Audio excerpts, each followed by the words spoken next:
வானொலியில் நீங்கள் கேட்டு மகிழ்ந்த தென்கட்சி கோ. சுவாமிநாதன் அவர்களின் இன்று ஒரு தகவல் கதை தொகுப்பினை கேட்கலாம். ஒரு ஊரில் ஒரு மன்னர் இருந்தார்.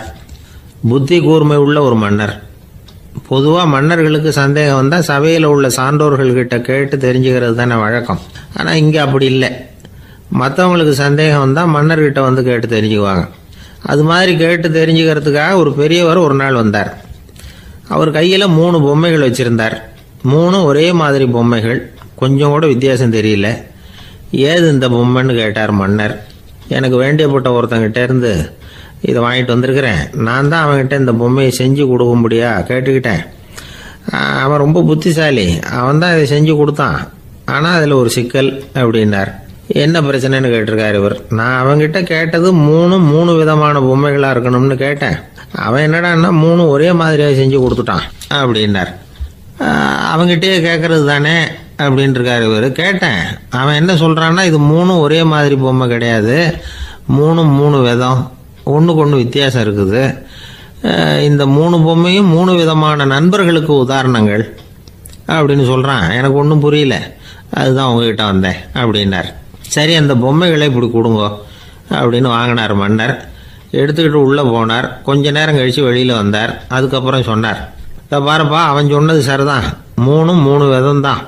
இது இருக்குதே முதல் பொம்மை, இது உத்தமமான நண்பனுக்கு உதாரணம். இந்த 2வது பொம்மை இது மத்தியமமான நண்பனுக்கு உதாரணம். அந்த 3வது பொம்மை இருக்குதே அது மோசமான நண்பனுக்கு உதாரணம். இதை செஞ்சவன் உண்மையிலேயே பெரிய அறிவாளி தான் அப்படின்னாராம். வந்தவருக்கு ஒன்றும் புரியல. பார்த்தா ஒன்றும் வித்தியாசம் தெரியலையே அப்படின்னு அவன் குழம்பி போய் நிற்கிறான். இப்போ அந்த மன்னர் விளக்கம் கொடுக்குறார். அந்த 3 பொம்மையையும் எடுத்து முன்னாடி வச்சார். ஒரு மெல்லிய கம்பியை கையில் எடுத்தார். அந்த முதல் பொம்மை காதில் விட்டார். கொஞ்ச தூரம் உள்ளே போய் அப்படியே நின்றுட்டுது அந்த கம்பி. அப்புறம் 2வது பொம்மை காதில் அந்த கம்பியை விட்டார். அந்த கம்பி என்னாச்சுன்னா அப்படியே அது வாய் வழியாக வெளில வந்தது. 3வது பொம்மை காதில் கம்பியை செலுத்தினார். அது நேராக இன்னொரு காது வழியாக வெளியில் வந்தது. இப்போ இந்த முதல் வகை இருக்குதே, அது மாதிரியான நண்பர்கள் எப்படி தெரியுமா? நம்ம கஷ்டத்தை அவங்கக்கிட்ட சொன்னால் பேசாமல் கேட்டுக்குவாங்க. வெளியில் அதை யாருக்கிட்டையும் சொல்லிகிட்டு இருக்க மாட்டாங்க. வெளியில் தெரியாமல் நமக்கு உதவி பண்ணுவாங்க. செஞ்சுட்டு அதை நான் தான் செஞ்சேன்னு சொல்லிகிட்டு இருக்க மாட்டாங்க. அதுதான் கம்பி ஒரு காது வழியாக போய் உள்ளேயே நின்றுட்டுது. 2வது பொம்மையில் கம்பி என்னாச்சு, ஒரு காது வழியாக போய் வாய் வழியாக வெளியில் வருது. இது மாதிரியான நண்பர்கள்கிட்ட நாம் கஷ்டத்தை சொன்னால் அதை அவங்க 4 பேர்கிட்ட போய் சொல்லி நமக்காக உதவி கேட்பாங்க. நமக்குன்னு கேட்டு வாங்கி அதை நம்மகிட்ட கொண்டுகிட்டு வந்து கொடுப்பாங்க. இவங்க மத்தியமமான நண்பர்கள். 3வது பொம்மையில் ஒரு காது வழியாக செலுத்துகிற கம்பி இன்னொரு காது வழியாக வெளியில் வந்துடுது. இது மாதிரியான நண்பர்கள்கிட்ட நம்ம கஷ்டத்தை சொன்னால் அவங்க காது கொடுத்து கேட்கறது மாதிரி நடிப்பாங்க. அப்படியே இன்னொரு காது வழியாக அதை வெளில விட்டுருவாங்க. அதை பற்றி கவலைப்பட மாட்டாங்க. இதுதான் இந்த பொம்மைகளுக்குள்ளே இருக்கிற வித்தியாசம் அப்படின்னு விளக்கம் கொடுத்தாராம் மன்னர். படிக்கிற பிள்ளைங்கள்லேயும் இது மாதிரி 3 வகை உண்டு. சில பேர் காதால் வாங்கி மனசில் வச்சுக்குவான். சில பேர் காதால் வாங்கி பேனாவால் எழுதி விடுவான். சில பேர் ஒரு காதால் வாங்கி இன்னொரு காதால் வெளியில் விட்டுருவான். ஒரு பையன் வகுப்பில் ஆசிரியர் பாடம் நடத்தும் பொழுது தலையை வேகமாக ஆட்டி ஆட்டி கேட்பானான். ஏன்டா இப்படி தலையை இப்படி ஆட்டுற அப்படின்னு கேட்டிருக்கான் பக்கத்தில் இருந்தவன். தலையை ஆட்டினா தாண்டா ஒரு காது வழியாக உள்ளே போகிறது, இன்னொரு காது வழியாக வெளியில் வேகமாக வெளில போகும் அப்படின்னானான் அந்த பையன். ஒரு ஊரில் ஒரு பெரிய செல்வந்தர் இருந்தார். பணத்துக்கு பஞ்சம் இல்லை. அதனால் இந்த உலகத்தில் முடியாத காரியம் எதுவும் இல்லைன்னு நினச்சார். பணம் இருந்தாலே அந்த நினப்பு தானாக வந்துடும். அதனால் இவரும் அப்படி நினச்சதில் ஒன்றும் தப்பு இல்லை. அந்த ஊருக்கு குருநானக் ஒரு தடவை வந்தார். அவருக்கு இந்த செல்வந்தர் ரொம்ப பிரமாதமாக ஒரு வரவேற்பு கொடுத்தார். ஊர் எல்லையிலேயே எங்கள் வீட்டுக்கு விருந்து சாப்பிட்டுட்டு போகணும்னு கேட்டுக்கிட்டார். அவரும் சரின்னு ஒத்துக்கிட்டார். உடனே தன்னுடைய பங்களாவில் ஒரு பெரிய விருந்துக்கு ஏற்பாடு பண்ணார். குருநானக்கை அழைச்சிட்டு வீட்டுக்கு போனார். உட்கார வச்சார். ஐயா, நான் இந்த ஊர்லேயே ரொம்ப பெரிய வசதி உள்ளவன். என்னால் எல்லாம் முடியும். உங்களுக்காக நான் என்ன செய்யணும்னு சொல்லுங்கள். எதுவாக இருந்தாலும் பரவாயில்ல, எவ்வளவு செலவானாலும் பரவாயில்ல, என்னால் செய்ய முடியும். என்ன செய்யணும்னு சொல்லுங்கள், அது போதும், நான் செய்கிறேன் அப்படின்னு நான் ரொம்ப பணிவா. இதை கேட்டதும் குருநானக் சிந்திச்சார் கொஞ்ச நேரம். அதுக்கப்புறம் தன்னோட சட்டை பைக்குள்ளே கையை விட்டு ஒரு பழைய ஊசி ஒன்று எடுத்தார். அந்த செல்வந்தர்கிட்ட கொடுத்தார். இதை பாருங்கள், இவ்வளவு தூரம் நீங்கள் கேட்கறதுனால சொல்கிறேன், எனக்கு நீங்கள் செய்ய வேண்டிய உதவி இதுதான்னார். ஊசியை கையில் வாங்கிக்கிட்டு இதை என்ன செய்யணும்னு சொல்லுங்க அப்படின்னார் அவர். நீங்கள் செய்ய வேண்டியது என்னன்னா, இந்த ஊசியை பத்திரமா வச்சிருக்கணும். நாம் 2 பேரும் இறந்து போனதுக்கு பின்னாடி இன்னொரு உலகத்தில் நாம் சந்திக்கக்கூடிய வாய்ப்பு இருக்குது. அப்போ இந்த ஊசியை என்கிட்ட கொண்டாந்து கொடுக்கணும். இதுதான் நீங்கள் எனக்காக செய்ய வேண்டிய உதவி அப்படின்னார் குருநானக் லேசாக சிரிச்சுக்கிட்டே. இதை கேட்ட உடனே இந்த பெரியவர் முழிக்க ஆரம்பிச்சிட்டார். அது எப்படிங்க, நான் சாகிறப்ப எப்படி இந்த ஊசியை எடுத்துக்கிட்டு இன்னொரு உலகத்துக்கு வர முடியும்னார். ஊசி மாதிரி ஒரு சின்ன பொருளை கூட இந்த உலகத்தை விட்டு நாம் போகிறப்ப எடுத்துகிட்டு போக முடியாதுங்கிறப்போ உங்களோட செல்வத்தையெல்லாம் எப்படி அங்கே எடுத்துகிட்டு வர போகிறீங்க அப்படின்னு கேட்டார் குருநானக். அதுக்கப்புறம் தான் அந்த பெரியவர் யோசிக்க ஆரம்பித்தாராம். குருநானக் சொல்கிறார், இதை பாருங்கள், நாம் செய்கிற நல்லது கெட்டது தான் கடைசி வரைக்கும் நம்ம கூட இருக்கும். அடுத்தவங்க நல்லா இருக்கணுங்கிறதுக்காக பொருளை செலவு செய்யணும். அப்படி செய்யலைன்னா எந்த பிரயோஜனமும் இல்லை அப்படின்னார். அதுக்கப்புறம் தான் அந்த செல்வந்தரின் அறிவு கண் திறந்து தான். உடனே குருநானக்கை வணங்கினார். ஐயா, என்கிட்ட இருந்த ஆணவம் போயிட்டுது. இனிமேல் என்கிட்ட இருக்கிற செல்வத்தை நல்ல வழியில் செலவழிப்பேன் அப்படின்னாராம். நம்மகிட்ட இருக்கிற பணம் எப்பவும் நம்ம கூடவே வந்துக்கிட்டு இருக்காதுங்கிறதுக்கு இது ஒரு உதாரணம். அதுக்காக நாம் பணம் சேர்க்கறத பற்றி கவலைப்பட வேண்டியதில்லை, பேசாமல் படுத்து தூங்கிக்கிட்டு இருந்தால் போதும் அப்படின்னு இதுக்கு அர்த்தம் பண்ணிக்கப்படாது. முறையான வழியில் பணம் சேர்க்கணும், அதை முறையான வழியில் செலவு பண்ணணும். அதனால் ஏற்படக்கூடிய மன நிறைவு இருக்குது பாருங்கள், அது அனுபவித்தவங்களுக்கு தான் தெரியும். சொர்க்கத்துக்கு போகிறவங்க இங்கேருந்து பணத்தை எடுத்துகிட்டு போக முடியாது. ஆனால் நம்ம செல்வத்தை இங்கே மற்றவங்களுக்கு பயன்பட செய்து அதனால் ஏற்படுற புண்ணியம் இருக்குது பாருங்கள், அதை எடுத்துகிட்டு போக முடியுமா? இதுதான் ஆன்மீகவாதிகள்லாம் சொல்கிற கருத்து.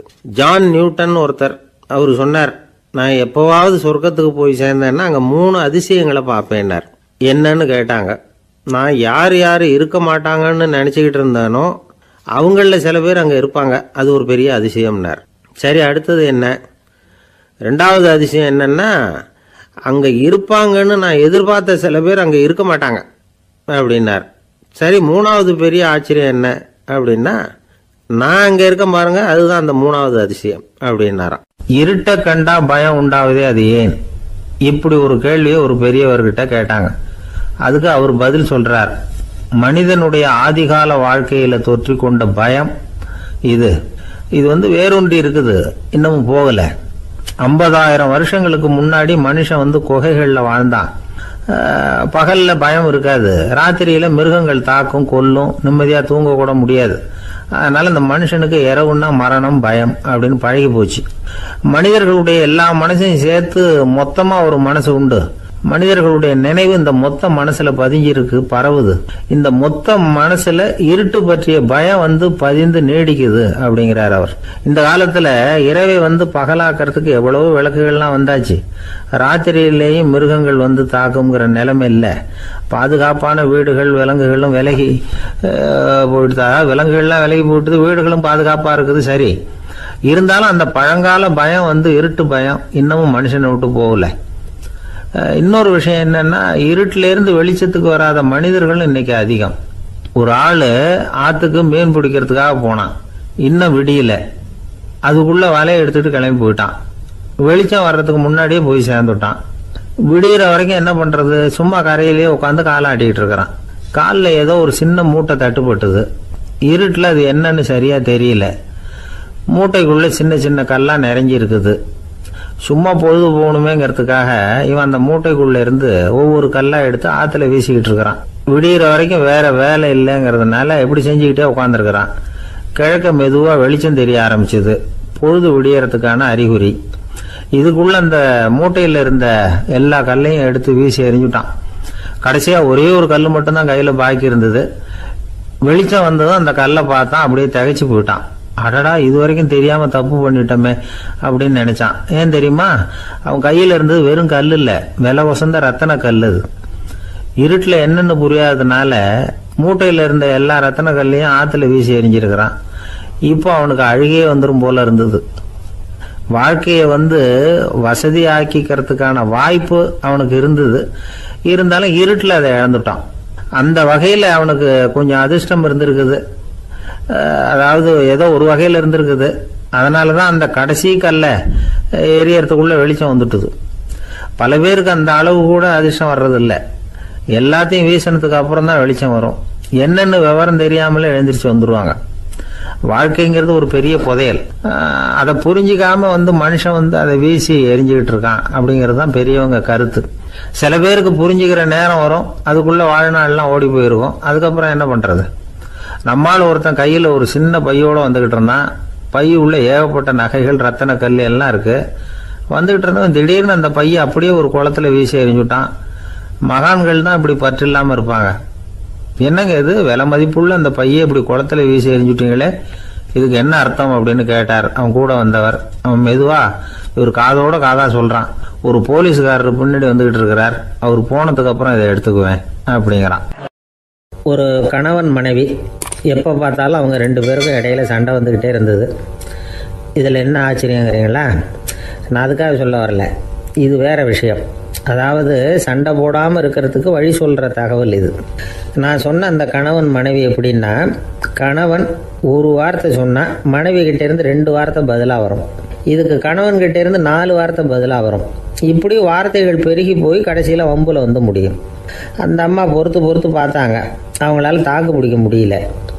பக்கத்து வீட்லேயும் ஒரு கணவன் மனைவி இருந்தாங்க, அவங்களுக்குள்ள சண்டை வர்றதில்லை. அது எப்படி அவங்களால மட்டும் சண்டை போடாமல் இருக்க முடியுது அப்படின்னு இந்த அம்மாவுக்கு ஆச்சரியம். ஒரு நாள் நேராக பக்கத்து வீட்டு அம்மாக்கிட்டே போய், ஏம்மா நீங்கள் எப்படி கணவனும் மனைவியும் சண்டை போட்டுக்காமல் இருக்கிறீங்க, அது எப்படி முடியுது உங்களால் அப்படின்னு கேட்டாங்க. அதுக்குன்னு ஒரு மருந்து இருக்குது, அதை சாப்பிட்டா சண்டை வராது அப்படின்னாங்க அவங்க. சரிங்க, அந்த மருந்தை அவர் சாப்பிட மாட்டேன்னு சொல்லிட்டா என்ன பண்ணுறது அப்படின்னு கேட்டிருக்கிறாங்க இவங்க. அந்த மருந்து அவருக்கு இல்லைம்மா, உனக்கு தான் அப்படின்னாங்களாம் அவங்க. அப்படியா, அப்படின்னா கொடுங்க, ரொம்ப நல்லதாக போச்சு. அதை எப்படி சாப்பிட்றதுங்கிற விவரத்தையும் சொல்லுங்கள், எங்கே அது கிடைக்குங்கிறதையும் சொல்லுங்கள், வாங்கிக்கிறேன் அப்படின்னு கேட்டாங்களாம் இவங்க. வேறு எங்கேயும் போய் வாங்க வேண்டாம், என்கிட்டே இருக்க அந்த மருந்து அதில் கொஞ்சம் தர்றேன், வாங்கி வச்சுக்க. உன் வீட்டுக்காரர் உன்னோட சண்டையை ஆரம்பிக்கிறப்போலாம் நீ இந்த மருந்தில் ஒரு அவுன்ஸ் வாயில் ஊற்றிக்கணும். அதை உடனே குடிச்சிடக்கூடாது, ஒரு 5 நிமிஷமாவது அது வாயில் இருக்கணும், அதுக்கப்புறம் குடிச்சிடலாம் அப்படின்னு சொல்லி ஒரு பாட்டில் மருந்தை இந்த அம்மா கிட்ட கொடுத்து அனுப்புனாங்களாம். மருந்தை எடுத்துக்கிட்டு இந்த அம்மா வீட்டுக்கு வந்திருக்கிறாங்க. வீடு பூட்டி இருந்ததுனால கணவன் வாசல்லையே காத்துக்கிட்டு இருக்கிறான். மனைவியை கண்டதும் சண்டை போட ஆரம்பிச்சிட்டான். வீட்டை பூட்டி விட்டு எங்கே போய் தொலைஞ்ச, எவ்வளோ நேரமாக ஒரு மனுஷன் வாசல்லையே காத்துட்டு கிடக்கிறது அப்படி இப்படின்னு கத்த ஆரம்பிச்சிட்டான். மனைவி இதுக்கு பதிலே சொல்லலை. அந்த அம்மா பேசாமல் வீட்டை திறந்தாங்க, சமையல் அறைக்குள்ளே போனாங்க, ஒரு அவுன்ஸ் மருந்தை வாயில் ஊற்றிக்கிட்டாங்க. அன்னைக்கு சண்டை மேற்கொண்டு வளரவே இல்லை, நின்றுட்டுது. மருந்து பரவாயில்லை. அதுக்கப்புறம் பல சந்தர்ப்பங்களில் சண்டை வரும் போல் இருக்கிற போலாம் இந்த மருந்து அதை நிறுத்தியிருக்கு. பிரமாதமான மருந்தாக இருக்குது இதை கொஞ்சம் அதிகமாகவே வாங்கி வீட்டில் வச்சுக்க வேண்டியது தான் அப்படின்னு முடிவு பண்ணிட்டு இந்த அம்மா மறுபடியும் பக்கத்து வீட்டு அம்மாக்கிட்ட போனாங்க. எவ்வளவு விலையானாலும் சரி, நான் காசு கொடுத்து வாங்கி வச்சுக்கிறேன், எந்த கடையில் இருக்குது இந்த மருந்து சொல்லுங்க அப்படின்னு கேட்டாங்க. இந்த மருந்துக்கு விலையே கிடையாதுங்க, இலவசமாகவே கிடைக்கும்னாங்களாம் அவங்க. அது எப்படி விலையில்லாமல் இதை விற்க முடியுது அப்படின்னு கேட்டாங்களாம் இவங்க. அது மருந்தாக இருந்தால் தானே விலை வைக்கிறதுக்கு, அது வெறும் தண்ணி தானே அப்படின்னாங்களாம். வெறும் தண்ணியாக சண்டையை நிறுத்துது அப்படின்ட்டு இருக்காங்க இவங்க. அது சண்டையை நிறுத்தலை, உன்னோட மௌனம் தான் சண்டையை நிறுத்துது. நீ வாயில் தண்ணியை வச்சுக்கிறதுனால எதிர்த்து பேசுறதில்ல, அதனால் உன்னுடைய கணவர் கோபம் சாந்தமாயிடுது அப்படின்னாங்களாம் அவங்க. இந்த கதையிலேருந்து சண்டையை நிறுத்துகிற மருந்து எதுன்னு தெரிஞ்சுக்கிட்டோம் இல்லையா. ஒருத்தர் என்ன பண்ணார், பாட்டிலில் தண்ணியை ஊற்றி வச்சுக்கிட்டு அவர்கிட்ட வர்றவங்களுக்கெல்லாம் இதை சிபாரிசு பண்ணலாம்னு நினச்சிக்கிட்டு உட்காந்துருந்தார். ஒரு அம்மா வந்தாங்க. இதை கேட்டுவிட்டு இதையே ஒரு மருந்து மாதிரி கொடுக்கலாம்ங்கிறது அவர் முடிவு. அதனால் பாட்டிலில் தண்ணி அடைச்சி வச்சுக்கிட்டு அதில் கலருக்காக என்னத்தையோ ஒரு ஜீரகம் அது மாதிரி எதையாவது கலந்து வச்சுக்கிட்டு ஒரு மருந்து மாதிரி ஒரு பாவனையில் வச்சுக்கிட்டு உட்காந்துருக்காரு. யாராவது வீட்டில் சண்டைன்னா என்கிட்ட வாங்க மருந்து தரேன்னு. ஒரு அம்மா வந்தாங்க, எனக்கும் என் வீட்டுக்காரருக்கும் அடிக்கடி சண்டை வருதுங்க அப்படின்ட்டு இருக்காங்க. கவலைப்படாதம்மா, நான் ஒரு மருந்து தரேன்னு சொல்லி வீட்டுக்குள்ளே போய் ஒரு பாட்டில் எடுத்து வந்து கொடுத்தாரு. பாட்டிலில் இருக்கிறது என்னங்கிறத சொல்லிவிட்டு அது பேரில் மரியாதை வராது இல்லையா, அதனால் சொல்லலை. அந்த அம்மா வாங்கிட்டு போனாங்க. 4 நாள் கழித்து திரும்பி வந்தாங்க. என்னம்மா வீட்டில் சண்டை நின்று போச்சான்னு கேட்டிருக்காரு இவர். அங்கே நின்று போச்சுங்க, இப்போ உங்ககிட்ட ஆரம்பமாக போகுதுன்னாங்களாம். என்னம்மா அப்படின்ட்டுருக்காரு அவர் பயந்து போய். இப்போ என்னங்க நீங்கள் என்ன மருந்து கொடுத்துருக்குறீங்க என்னங்க அப்படின்னாங்களாம் கோபமாக. அது வெறும் தண்ணி தானே அப்படின்ட்டுருக்காரு இவர். தண்ணியாக இது நல்லா பாருங்கள் அப்படின்னு அந்த பாட்டிலில் நீட்டினாங்களாம். இவர் வாங்கி பார்த்துருக்காரு. அப்புறம் தான் விஷயம் புரியுது அவருக்கு. இவர் கை தவறுதலா அவங்க வீட்டில் இருந்த மண்ணெண்ணெய் பாட்டில் எடுத்து அவர்கிட்ட கொடுத்துருக்குறாங்க. அப்புறம் என்ன ஆகும்? சண்டை வராம. இந்த உலகத்தில் நாம் நல்லபடியாக இருக்கணும்னா அதுக்கு முக்கியமாக தேவைப்படுறது ரெண்டு. ஒன்று செல்வம், இன்னொன்று அறிவு. சரி, இது ரெண்டில் சிறந்தது எது அப்படின்னு ஒரு கேள்வி கேட்டால் என்ன பதில் சொல்கிறது? இதே கேள்வியை ஹஸ்ரத் அலி அவர்கள்கிட்ட கேட்டாங்களாம். அவர் ஒரு பெரிய அறிஞர். கேள்வி கேட்டவங்களும் சாதாரண ஆட்கள் இல்லை, இவங்களும் அறிஞர்கள். ஒரு நாள் ஹஸ்ரத் அலி அவர்கள்கிட்ட 10 அறிஞர்கள் வந்தாங்களாம். ஐயா, நாங்கள் 10 பேரும் உங்ககிட்ட ஒரே கேள்வியை தான் கேட்க வந்திருக்கிறோம், ஆனால் எங்கள் 10 பேருக்கும் நீங்கள் தனித்தனியாக பதில் சொல்ல முடியுமா அப்படின்னு கேட்டிருக்காங்க. அதாவது அவங்க ஒரே கேள்விக்கு இவர்கிட்ட இருந்து 10 விதமான பதில் எதிர்பார்க்குறாங்க. சரி கேளுங்க, என்ன கேள்வி அப்படின்னார் அவர். அப்போ தான் அவங்க கேட்டாங்களாம், செல்வம் அறிவு இது ரெண்டில் சிறந்தது எது? இதுதான் கேள்வி. ஹஸ்ரத் அலி என்ன பண்ணார் தெரியுமா? அவங்கள ஒவ்வொருத்தராக கூப்பிட்டார், ஒவ்வொரு விதமான பதிலை சொல்லி அனுப்புனார். முதல்ல ஒருத்தரை கூப்பிட்டார், சொன்னார், அறிவுங்கிறது தீர்க்கதரிசிகள், ஞானிகள், மகான்கள் இவங்களோட பரம்பரை சொத்து. ஆனால் செல்வம்ங்கிறது கொடுங்கோலரின் ஆயுதம், அதனால் அறிவு தான் சிறந்தது அப்படின்னார். 2வது ஆளை கூப்பிட்டார், உங்ககிட்ட செல்வம் இருந்தால் நீங்கள் தான் அதை காப்பாற்றணும், ஆனால் அறிவு உங்களை எப்பவும் காப்பாற்றும், ஆகவே அறிவு தான் சிறந்தது அப்படின்னார். 3வது ஆளை கூப்பிட்டார், செல்வந்தனுக்கு எப்போதும் விரோதிகள் அதிகம், ஆனால் அறிஞனுக்கு நண்பர்கள் அதிகம், அதனால் அறிவு தான் சிறந்ததுன்னார். அடுத்தவரை கூப்பிட்டார், செல்வம் அடுத்தவங்களுக்கு கொடுக்க கொடுக்க குறையும், ஆனால் கல்விங்கிறது அதிகரிச்சுக்கிட்டே வரும், கொடுக்கறதுனால குறையாது, அதனால் அறிவு தான் சிறந்ததுன்னார். இன்னொருத்தரை கூப்பிட்டார், அறிவுள்ளவன் எப்பவும் அதை அடுத்தவங்களுக்கு வாரி வழங்கிக்கிட்டே இருப்பான், அதனால் அவங்ககிட்ட தாராளத்தன்மை இருக்கும், ஆனால் செல்வந்தன்கிட்ட கஞ்சத்தனம் தான் இருக்கும், அதனால் அறிவு தான் சிறந்ததுன்னார். 6வது நபரை கூப்பிட்டார், செல்வத்தை கள்வர்கள் திருடிட்டு போக முடியும், ஆனால் அறிவை அப்படி திருடிட்டு போக முடியாது அப்படின்னார். 7வது நபரை கூப்பிட்டார், செல்வம் கால ஓட்டத்தில் அழிஞ்சிரும், ஆனால் அறிவை கால ஓட்டம் ஒன்றும் பண்ண முடியாது, ஆகவே அறிவே சிறந்ததுன்னார். 8வது ஆளை கூப்பிட்டு சொன்னார், செல்வத்துக்கு எப்பவும் எல்லை உண்டு, நிறை உண்டு, அளவு உண்டு, கணக்கு உண்டு, ஆனால் அறிவுக்கு அப்படிப்பட்ட எல்லை எதுவும் கிடையாது, அதனால் அதுதான் சிறந்ததுன்னார். அடுத்தவனை கூப்பிட்டார், செல்வம் உள்ளத்தில் உள்ள ஒளியை போக்கிவிடும், இருட்டை உண்டாக்கிவிடும், விரிந்த மனப்பான்மையை குறுகலாக்கிவிடும், ஆனால் அறிவு அப்படி இல்லை, இருண்ட உள்ளத்தில் ஒளியை பாய்ச்சி அதை விசாலப்படுத்துது, அதுதான் சிறந்ததுன்னார். கடைசியாக 10வது நபரை கூப்பிட்டார், செல்வம் மனசில் செருக்கை உண்டாக்குது, ஆணவத்தை ஏற்படுத்துது, அதனால் நானே கடவுள்னு நினைக்கிற அளவுக்கு மனுஷனை தாழ்த்தி விடுது, ஆனால் அறிவு பணிவையும் பண்பாட்டையும் வளர்க்குது, அதனால் அறிவு தான் சிறந்ததுன்னார். ஆக இப்படி 10 பேருக்கும் 10 விதமாக பதில் சொன்னது மூலமாக ஹஸ்ரத் அலி அவர்கள் அறிவு தான் செல்வத்தை விட சிறந்தது அப்படிங்கிறதுக்கு 10 காரணங்களை சுட்டி காட்டியிருக்கார். அந்த அறிஞர் 10 பேர் கேட்ட ஒரே கேள்விக்கு 10 பதில் சொன்னார். நமக்கு வேண்டிய ஒருத்தர் 10 பேர் கேட்ட கேள்விக்கு ஒரே பதில் சொல்லி சமாளித்தார். கேள்வி என்ன தெரியுமா? என்கிட்ட வாங்கின கடனை எப்போயா திருப்பி கொடுக்க போகிற? இதுதான் அந்த 10 பேரும் கேட்ட ஒரே கேள்வி. இந்த மாதம் 26ஆம் தேதி தந்துடுறேன் அப்படிங்கிற ஒரே பதில் சொல்லி அவ்வளவு பேரையும் இவர் அனுப்பி வச்சுட்டாராம். எல்லாரும் போனதுக்கப்புறம் இவரை தனியாக கூப்பிட்டு கேட்டிருக்கிறாங்க, அது என்ன சார் கணக்கு 26ஆம் தேதி, அன்னைக்கு என்ன அதிசயம் நடக்க போகுது அப்படின்னு கேட்டிருக்காங்க. அதிசயம் அன்னைக்கு இல்லை, அதுக்கு நாளே நடக்க போகுதுன்னாராம். விவரமாக சொல்லுங்கன்னு இருக்காங்க. வேற ஒன்றும் இல்லைங்க, 26ஆம் தேதி தானே எல்லாரையும் வர சொல்லியிருக்கிறேன், அதுக்கு நாளே நான் புறப்பட்டு தலைமறைவாயிட போகிறேன் அப்படின்னாராம் ரொம்ப பெருமையாக. ஒரு மாணவனை பார்த்தேன், என்ன தம்பி படிப்புலாம் எப்படி இருக்குது அப்படின்னு விசாரித்தேன். அவன் ரொம்ப அழுத்துக்கிட்டான். நான் நல்லா தான் சார் படிக்கிறேன், இருந்தாலும் புத்தியில் சரியாக ஏற மாட்டேங்குது சார் அப்படின்னா. சரி, இவனும் நம்ம ரகம்தான் அப்படின்னு சொல்லி முடிவு பண்ணிக்கிட்டோம். கல்வி கற்கக்கூடிய ஒரு மாணவன் சம்பந்தப்படுற புத்திகள் பல வகை. அதை பற்றி ஒரு பெரியவர் விளக்கி இருக்கிறார். மிருத்து புத்தின்னு ஒன்று இருக்குதான். மிருத்துன்னா மண்.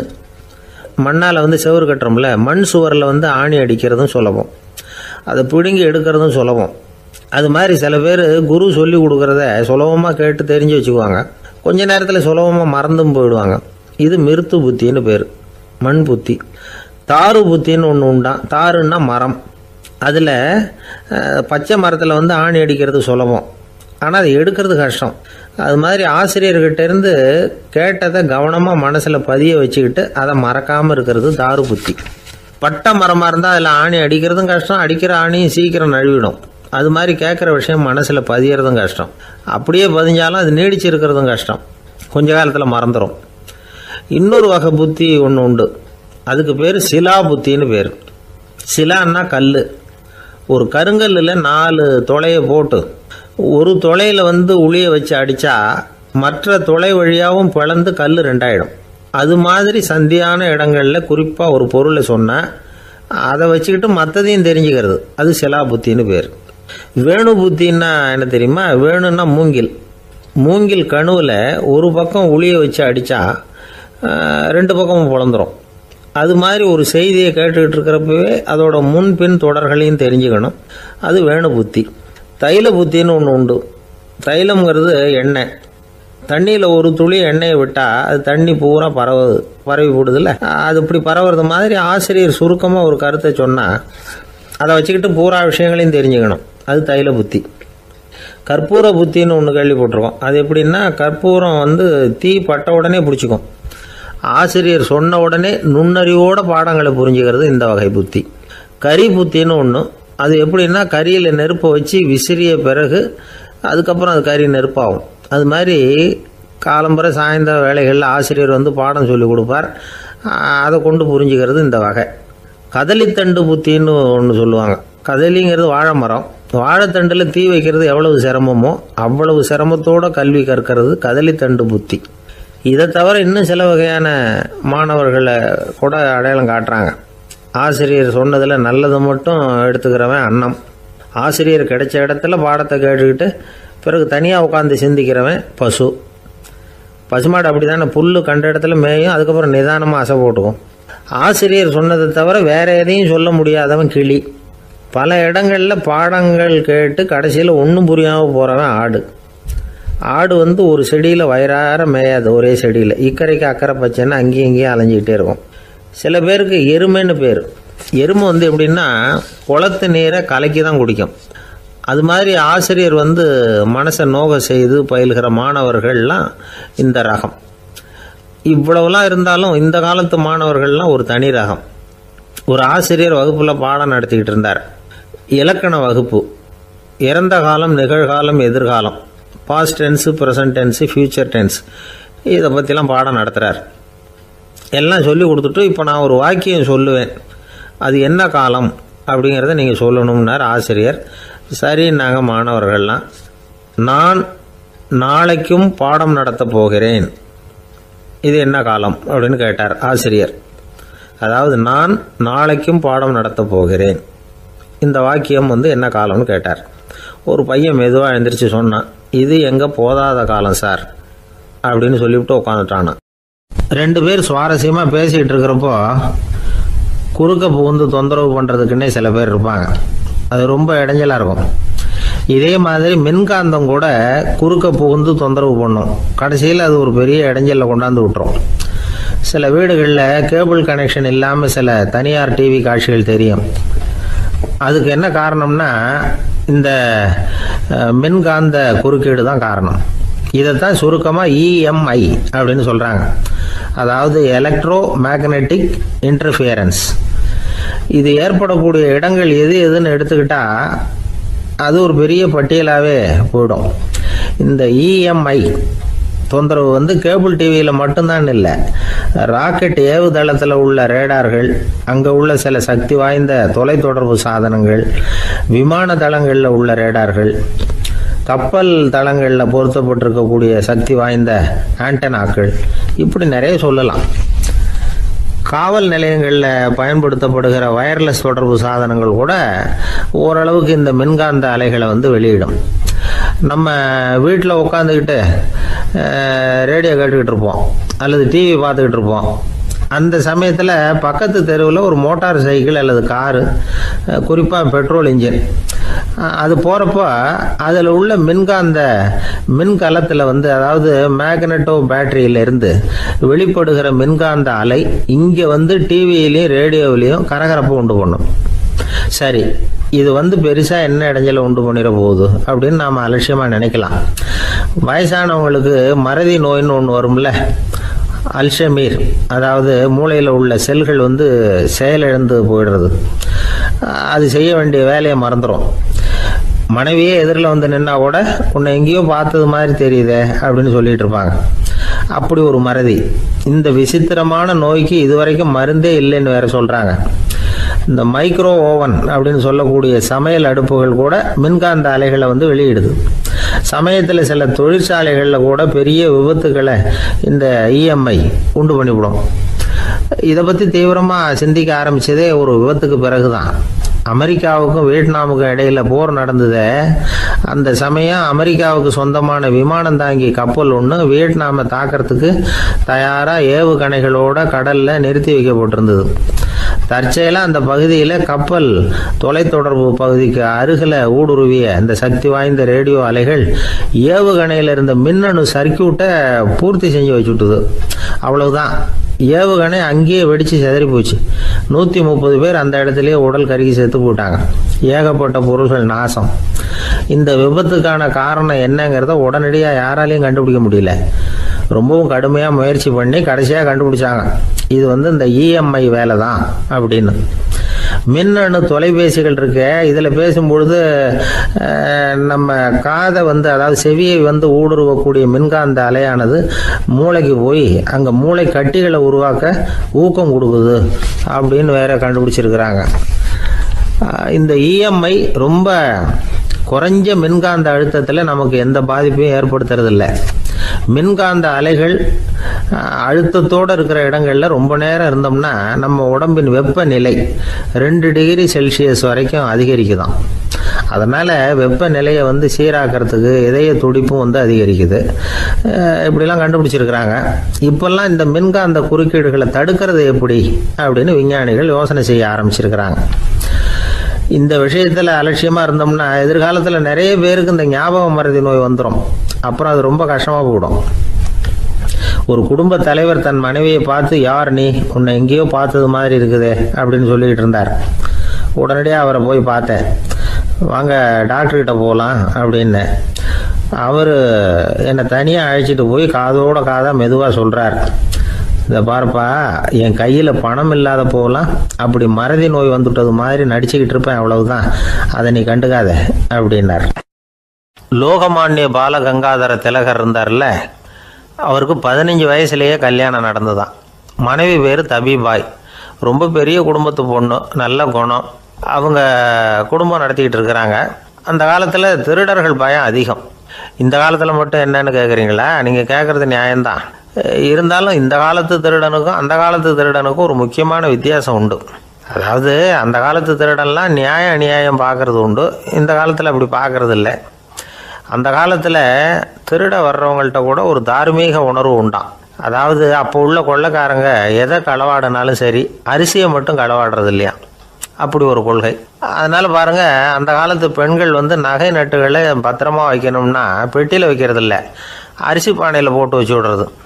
இப்போல்லாம் பேங்க்கில் சேஃப்டி லாக்கர்னு இருக்குல்ல, அது மாதிரி அந்த காலத்தில் சேஃப்டி லாக்கருங்கிறது அரிசி பானை. இந்த வளையல், மூக்குத்தி, தோடு இப்படி எதுவாக இருந்தாலும் அதில் போட்டு பத்திரமா வச்சுருவாங்க. திருடன் அரிசி பானை பக்கம் போகிறதில்ல. ஏன்னா சாப்பிட்ற விஷயத்தில் கை வைக்கக்கூடாது, அது பாவம் அப்படின்னு அவன் நினைக்கிறான். திலகரோட மனைவி தபிபாயும் அதே மாதிரி தன்னுடைய ஆபரணங்களை ஒரு அரிசி பானைக்குள்ளே போட்டு மூடி வச்சுருந்தாங்களாம். இப்படி இருந்தப்போ ஒரு நாள் ஒரு பிச்சைக்கார பொண்ணு வீடு வீடாக பிச்சை கேட்டுக்கிட்டே வந்திருக்குது. திலகர் வீட்டுக்கும் தர்மம் போடுங்க தாயே அப்படின்னு தான் அந்த பொண்ணு. அந்த அம்மா தபிபாய் காதில் இது விழுந்திருக்கு. உடனே கை நிறைய அரிசி அள்ளிக்கிட்டு போட்டிருக்கு. பாத்திரத்தில் அரிசியை போட்டதுக்கு அப்புறம் தான் தெரியுது, பளிச்சுன்னு கண்ணில் படுது. அதாவது அந்த அம்மாவோட வைர மூக்குத்தி ஒன்று அரிசியோடு சேர்ந்து அந்த பிச்சைக்கார பொண்ணு பாத்திரத்தில் போய் விழுந்துட்டுது. இந்த அம்மாவுக்கு மனசுக்குள்ள குழப்பம், என்ன இப்படி ஆகிட்டுதே, மூக்குத்தி போயிட்டுதே, பிச்சை பாத்திரத்திலேருந்து அதை எப்படி எடுக்கிறது அப்படின்னு தயக்கம். வாயை திறந்து அதை கேட்கறதுக்கும் கூச்சம். திண்ணையில் உட்காந்துருந்த திலகர் இவ்வளவையும் பார்த்துக்கிட்டு இருக்கிறார். மனைவியின் மனசுக்குள்ளே நடக்கிற மௌன போராட்டத்தை அவர் நல்லா புரிஞ்சுக்கிட்டாராம். மனைவியை பார்த்து சொன்னாராம், தபிபாய், இது தெய்வ சம்மதம். அவளுக்கு சேர வேண்டிய மூக்குத்தி அவகிட்ட போயிட்டுது. பிச்சை பாத்திரத்தில் விழுந்த மூக்குத்தியை எடுக்க வேணாம் அப்படின்னாராம். சரின்னு சொல்லிவிட்டு மேற்கொண்டு எதுவும் சொல்லாமல் அந்த அம்மா வீட்டுக்குள்ளே போயிட்டாங்களாம். இந்த காலத்துலலாம் அது மாதிரி நடக்குமா? வெறும் அரிசியை போட்டுட்டு விவகாரம் பண்ணிகிட்டு இருக்க மாட்டோமா? ஒரு பெரிய மனுஷன் வீட்டுக்கு ஒரு பிச்சைக்காரன் வந்தான். ஐயா, நாங்கள் பிச்சைக்காரங்கள்லாம் சேர்ந்து ஒரு சங்கம் வச்சுருக்குறோம், அதுக்கு நிதி சேர்க்குறோம், அதுக்கு ஒரு 100 ரூபா கொடுத்தீங்கன்னா எங்களுக்கு பெரிய உதவியாக இருக்கும் அப்படின்னானா. அதெல்லாம் ஒன்றும் கொடுக்க முடியாது போ அப்படின்னாரான் அவர். அப்படின்னா ஒரு 50 ரூபாயாவது கொடுங்களேன் அப்படின்ட்டுருக்கான். அதுவும் முடியாதுன்னு சொல்லிவிட்டார். 25 ரூபா அப்படின்ட்டுருக்கான். எதுவும் முடியாது அப்படின்னாரான். சரிங்க, இவ்வளவு பெரிய வீட்டுக்கு வந்துட்டு வெறுங்கையோடு திரும்புறது நல்லா இருக்காது, அதனால சும்மா ஒரு 1 ரூபா மட்டுமாவது கொடுங்க அப்படின்ட்டுருக்கான் அவன். 1 பைசா கூட என்கிட்ட கிடையாது அப்படின்னு விட்டாரான் இவர். அப்படின்னா நீங்கள் ஒரு காரியம் பண்ணுங்களேன் அப்படின்னானா அவன். என்ன செய்யணும் அப்படின்ட்டுருக்கார். எங்கள் சங்கத்தில் நீங்களும் ஒரு மெம்பராக